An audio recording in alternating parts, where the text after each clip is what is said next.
అని భావజాలం ఏంటి? ఎంతమంది భారతీయ జనతా పార్టీ కార్యకర్తలు మర్డర్ చేసిన వ్యక్తులనే ఎట్టిస్తాం మేము? పక్కయ్యాం. బండి సంజయ్, నీకు ఓపెన్ ఛాలెంజ్. గద్దర్ అన్న భారతీయ జనతా పార్టీ కార్యకర్తల్ని చంపిన ఒక్క ఆధారమో ఒక్క రుజువో చూపించు. ఈ లుచ్చా మాటలు ఎందుకు బండి సంజయ్? ఎందుకు ఈ లుచ్చా మాటలు ఎందుకు? ఆయన పాట పాడుతున్నా, లేకపోతే ఆయన మాట్లాడుతున్నా కొన్ని వేల మంది ఇన్స్పైర్ అయ్యేవాళ్ళు. కరెక్ట్గా తంబాకు లేకుండా మాట్లాడు బండి సంజయ్. కరెక్ట్గా తంబాకు వేసుకోకపోతే ప్రెస్ మీట్ పెట్టి మాట్లాడలేవు. గద్దరన్న ఉద్యమంలో ఉన్నప్పుడు ఎక్కడ దాక్కున్నావు బండి సంజయ్?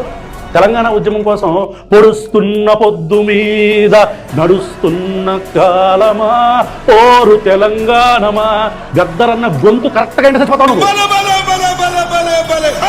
గద్దరన్న గొంతు కరెక్ట్గా ఇంటి కళ్ళు తిరిగి పడిపోతావు నువ్వు.